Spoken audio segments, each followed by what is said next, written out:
प्यारे बच्चों, ये इलेक्ट्रोमैग्नेटिक इंडक्शन का एक क्वेश्चन पूछा गया है, जिसका डायग्राम हूबहू मैंने बना दिया जैसा क्वेश्चन में है। ये आपके सामने सब कुछ, और मैं क्वेश्चन पढ़ रहा हूं ताकि क्वेश्चन आपके 100% समझ में आ जाए कि बात क्या है और हमें करना क्या है। उसके बाद मैं सॉल्यूशन शुरू करूंगा। बहुत बेहतर क्वेश्चन है, तो मैं आपको पहले बताता हूं। प्रॉब्लम 8। प्यारे बच्चों, ये एक्स एक्सिस है और जब ऐसे वाई हुआ करती थी तो उसको 180 डिग्री नीचे घुमा जाएगा। तो पॉजिटिव वाई ऊपर की बजाय 180 डिग्री घूमने बाद नीचे आ चुकी है। तो ऑब्वियसली जो जेड एक्सिस रही होगी आपकी तरफ और 180 डिग्री जाके पीछे तरफ आ गई होगी। क्लियर? कभी इसमें घूम जाओ, ये बिल्कुल सिंपल है एकदम। वाई नीचे आ गया और जेड एक्सिस का पॉजिटिव जेड एक्सिस अंदर चला गया। एक्स एक्सिस अपनी जगह पे है, बस इतना परिवर्तन हुआ है। अब क्वेश्चन देखिए, A magnetic field B, magnetic field variable magnetic field है,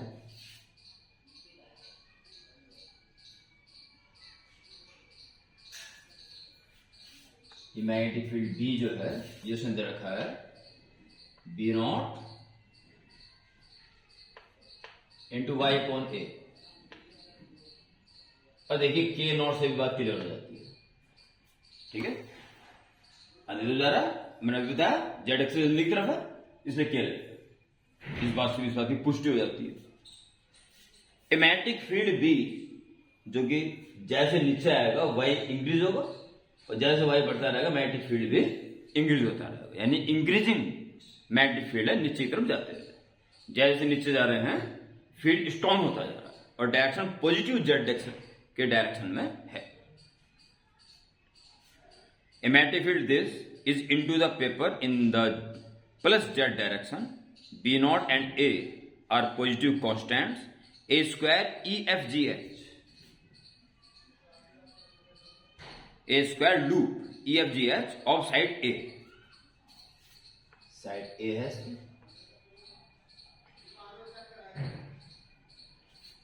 A square loop EFGH of side A mass M. पूरे लूप का मास M है and resistance R,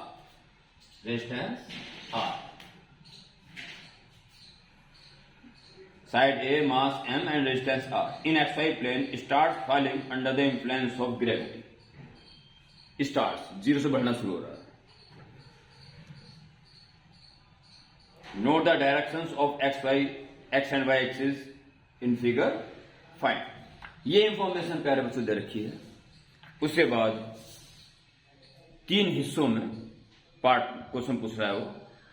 first part A part, the induced current in the loop and indicates its direction. जैसे नीचे गिर रहा है तो उसमें इंड्यूस्ड करंट की डायरेक्शन क्या है और वो कितना है।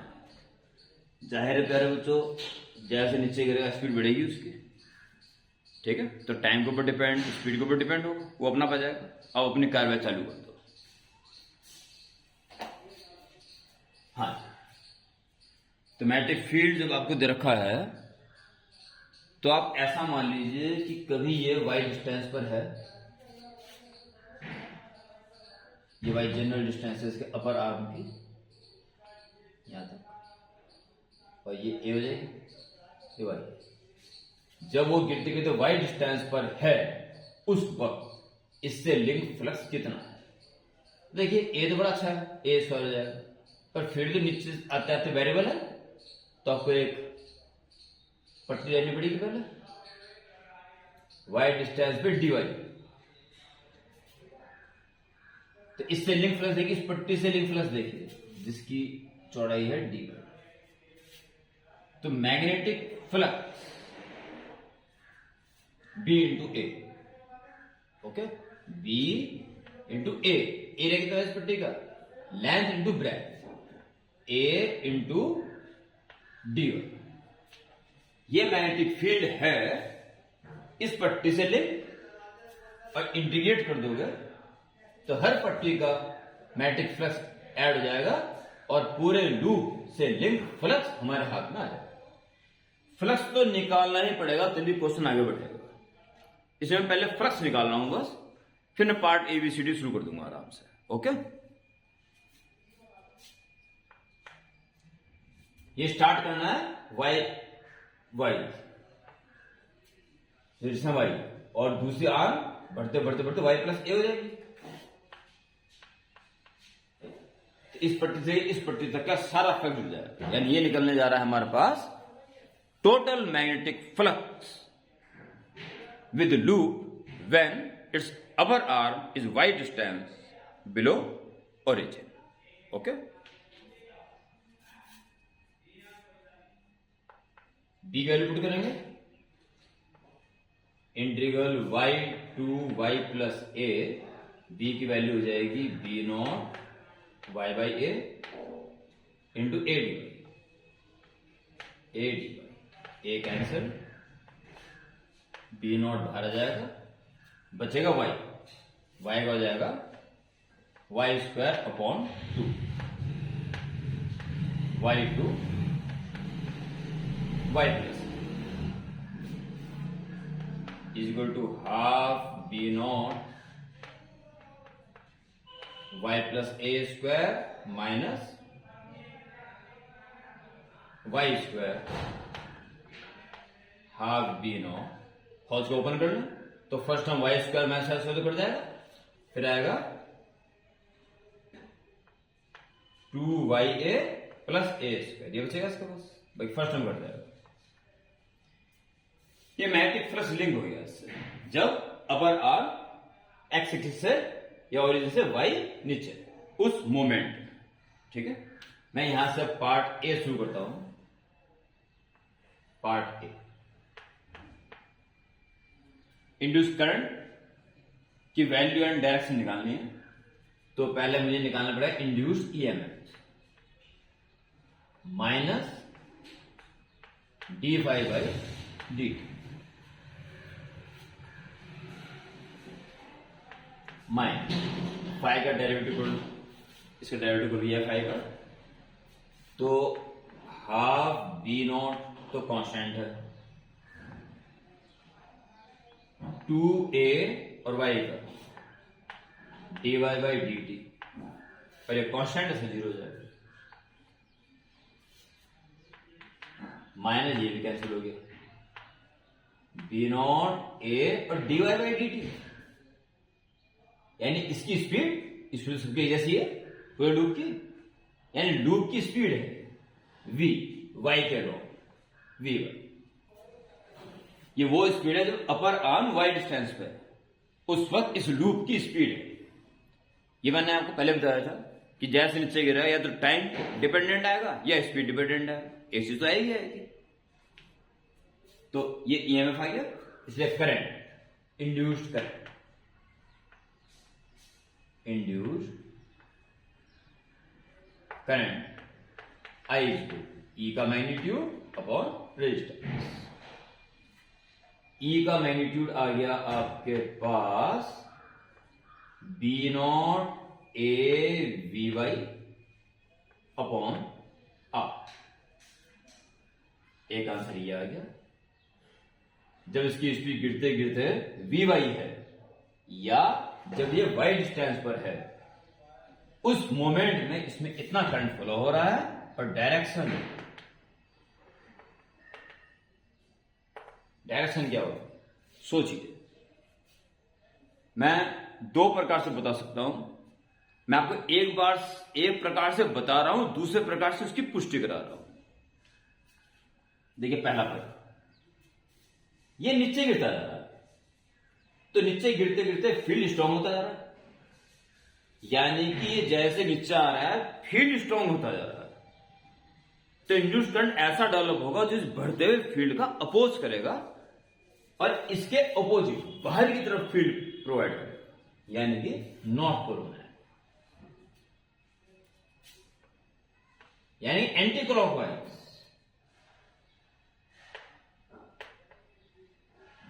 एंटी क्लॉकवाइज हो। दूसरा देखिए इसकी पुष्टि कैसे हो रही है, इसमें करंट ऊपर जाएगा, इसमें ऐसे इंड्यूस करंट ऐसे। देखिए इसमें फोर्स कहां लगेगा, लेफ्ट की तरफ, और इसमें फोर्स कहां लेगा, राइट की तरफ, अपोज करेंगे। और जितने फील्ड में ये है उतने फील्ड में ये है, आगे स्ट्रांग हुआ तो ये भी स्ट्रांग हुआ, ये स्ट्रांग हुआ तो ये भी स्ट्रांग हुआ, और हमेशा एक दूसरे को ऑपोजिट है, तो ये फोर्स तो आपस में कैंसिल हो जाएंगे। इस पे कहां लगेगा फोर्स, नीचे की तरफ, और इस पे कहां लगेगा, ऊपर की तरफ। और ये स्ट्रांग फील्ड में, वो वीक फील्ड में, तो इसका फोर्स स्ट्रांग होगा, तो अल्टीमेट फोर्स कहां लगेगा, अगर करंट इधर जा रहा है ऊपर जाए, यानी कि इसके नीचे गिरने का अपोज, करंट ऐसी डायरेक्शन में फ्लो हुआ कि उसने ऐसा फोर्स लगाया जो नीचे गिरने का विरोध कर रहा है। भाई नीचे गिरना ही तो कारण हुआ ना लेंज लॉ के अकॉर्डिंग, तो इंड्यूस करंट ऐसा होगा कि ऐसी डायरेक्शन में फ्लो होगा कि नीचे गिरने का विरोध। तो दो प्रकार से मैंने आपको बता दिया, किसी भी प्रकार से आप इसकी डायरेक्शन इंडिकेट कर सकते हैं। सो क्लॉकवाइज, ओके, एक आंसर ये पार्ट है, इंड्यूस करंट कितना होगा, किस डायरेक्शन में होगा, डन। इसके बाद part B, part B, part A था induce current in the loop and indicate this direction, okay. Part B, the total Lorentz force acting on the loop and indicate its direction, यानी इसी moment में net Lorentz force कितना लग रहा है और उसकी डायरेक्शन क्या है। सिंपल है लॉरेंज फोर्स। तो देखिए जैसे कि मैंने अभी आपको बताया कि इन दोनों में लेवल फोर्स 0 है।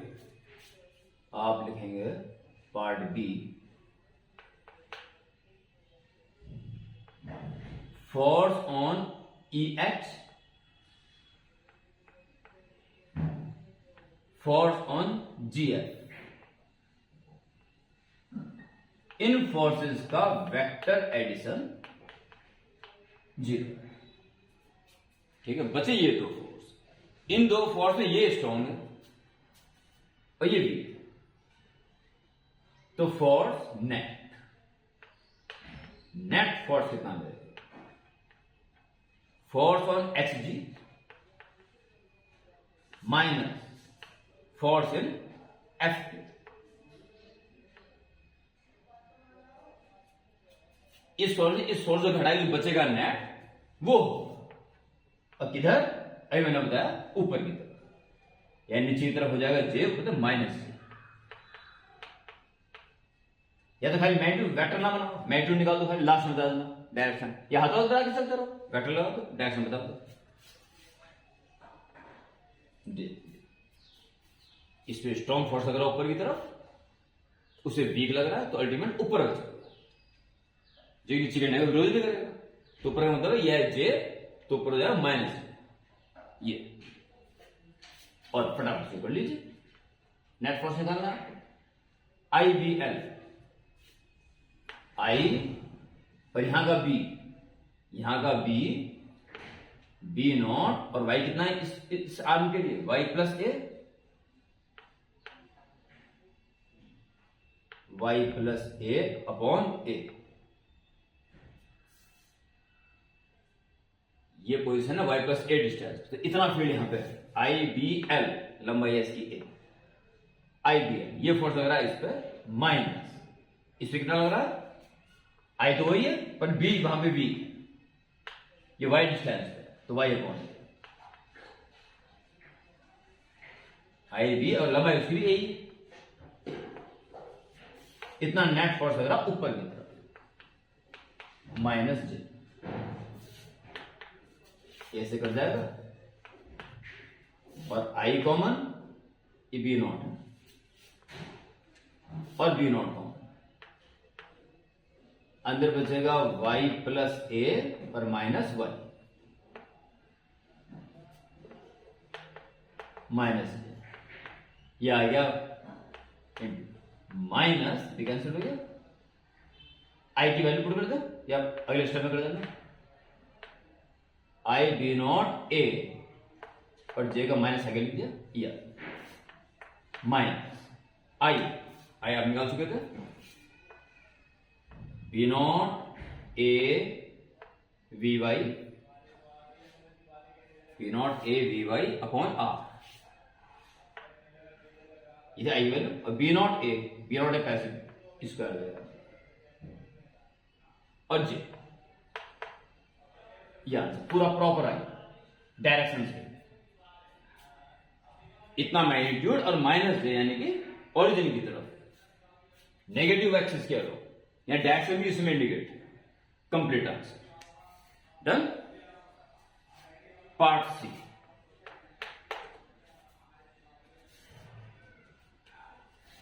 पार्ट सी में the expression for the speed of loop VT कहते हैं उसको, वीटी का मतलब टाइम डिपेंडेंट, टी टाइम पे इसकी स्पीड क्या हो जाएगी, the expression for the speed of loop VT and it's terminal value.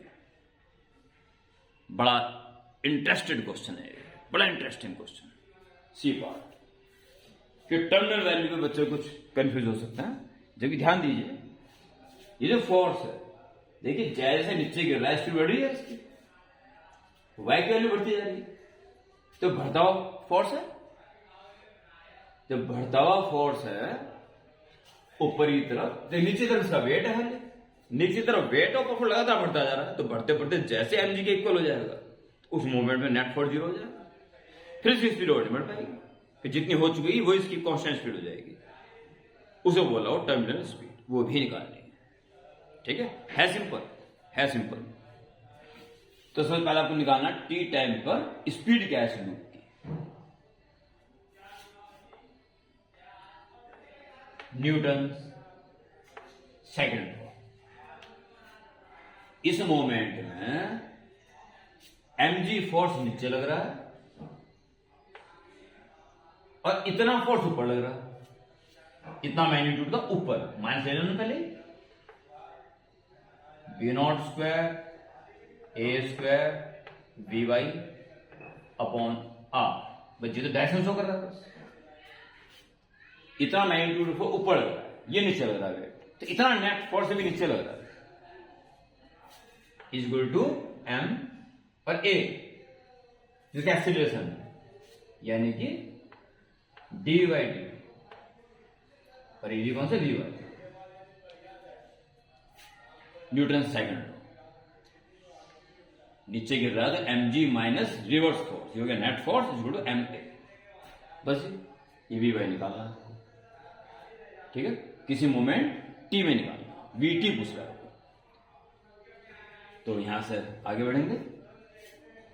सबसे पहले m का डिवाइड दें, ठीक है, ये डी वी वाई और ये वाई वाला डिफरेंस, तो कैसे करोगे, या तो पूरे पूरे को नीचे ले आओ, डी टी के लिए टी का कोई टर्म नहीं, डी टी तो सेपरेट रहेगा, ओके, या क्या करो डी टी को ले आओ इधर, ये भी अच्छा रहेगा, डी टी ले आओ, बाकी सब उधर दे दो, M DV V Y D V Y upon D T जरा पूरा पूरा नीचे आ गया, M G minus B naught square A square V Y इसका square upon R, M G minus B naught square A square V Y upon R, जू का तू नीचे आ गया और डी टी देखा, ठीक है, ओके। अब आपको इसकी जरूरत पड़ेगी, मेरे ख्याल से अब कहीं जरूरत नहीं पड़ेगी, इसे मैं रब कर देता हूं, उसको कहीं जरूरत नहीं पड़ेगी इसको, आप तो रिप्लाई करके देख लोगे दोबारा, तो मुझे तो स्पेस चाहिए ना।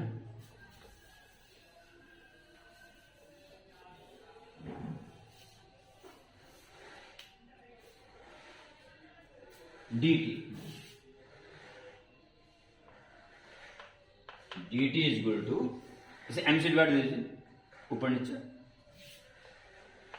D V Y divide by G minus B naught square A square V Y upon M R, M से डिवाइड ऊपर दे दिया और यहां से नीचे दे दिया, इसमें दे दिया, इसमें दे दिया, एम आर, ठीक है। इंटीग्रेट, जब टाइम 0 था तो स्पीड भी 0 थी, स्टार्ट फॉलिंग टेरर, और जब t टाइम हो जाएगा उस वक्त इसकी स्पीड क्या हो जाएगी, vt, ये हमें निकालना। ओके, हो जाएगा आराम से। 1 का हो जाएगा t, और फिर t माइनस 0 को तो t आ जाएगा। यहां पर 1/y का सिंगल टर्म है, तो लॉग होता 1/x का, log x, नेचुरल लॉग पूरा denominator, g minus B naught square A square V Y upon M R. 1 this का हो गया log दिस, अभी इसका डेरिवेटिव से डिवाइडेड बाय इसका डेरिवेटिव, जो कि x माना उसका डेरिवेटिव, 0 माइनस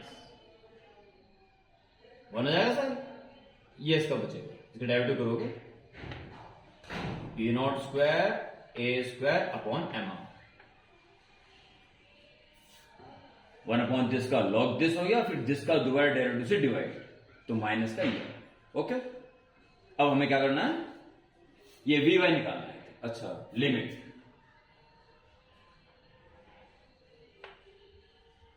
0 टू वी।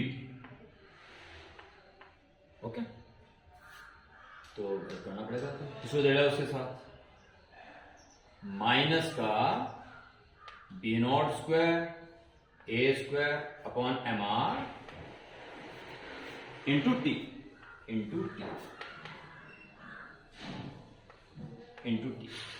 इधर क्या होता है, ये देखिए प्यारे बच्चों क्या होता है, नेचुरल लॉग, पहले वीटी लेते हैं इसी जगह, G minus B naught square A square V Y की जगह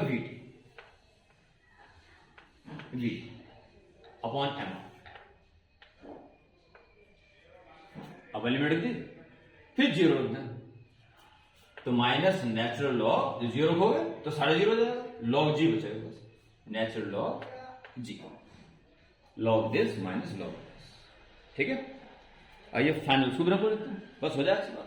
अब क्वेश्चन ज्यादा बड़ा नहीं है, पर बड़ा इंटरेस्टिंग क्वेश्चन, एकदम से शुरू करना ही भारी होता है इसको, एक बार शुरू हो जाओगे फिर सारे रास्ते मिलते चल जाते हैं, और जेई एडवांस लेवल का क्वेश्चन है।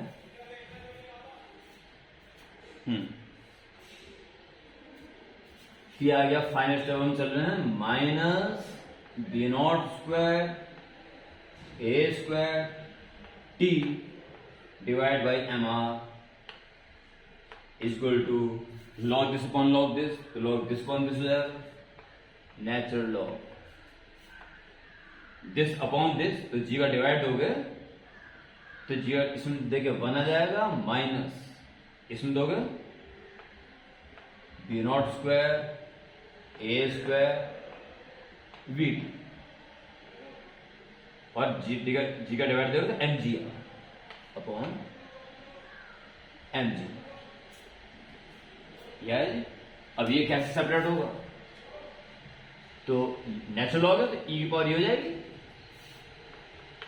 ई raise power minus B naught square A square T upon M R, e power this is equal to 1 minus b naught square a square vt upon mgr। इसे करना separate, तो इसको ले आओ, b naught square a square vt upon mgr is equal to 1 minus exponential minus B naught square A square T upon M R. ठीक है, so expression of V T ऊपर कौन जाएगा, एम जी आर अपॉन में आ जाएगा B naught square ए, ऊपर पहुंच गया, ये नीचे किसके 1 minus exponential minus B naught square A square T upon M are.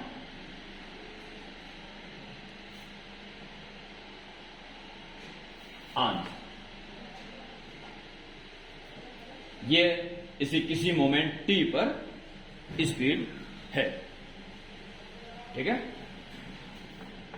इसे पूछा टर्मिनल वेलोसिटी, टर्मिनल वेलोसिटी यानी कि जब t इनफाइनाइट कर दे बहुत देर बाद तो क्या हो जाएगा भाई, इनफाइनाइट के बाद सब कांस्टेंट हो जाता है।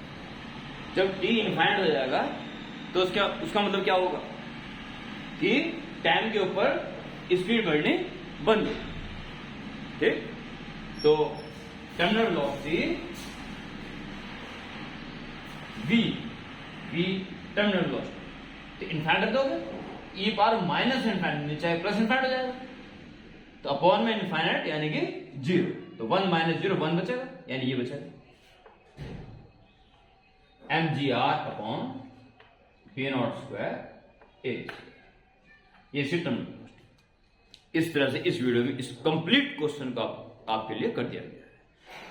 अगर क्वेश्चंस को आपने ढंग से रीड किया, अंडरस्टैंड किया और हर स्टेप को ध्यान से समझा तो इसमें बहुत सारे कॉन्सेप्ट आए, बहुत सारे कॉन्सेप्ट। इस क्वेश्चन को पूरा कंप्लीट करने में यही कई छोटी छोटी बातें आपकी क्लियर हुई। ओके।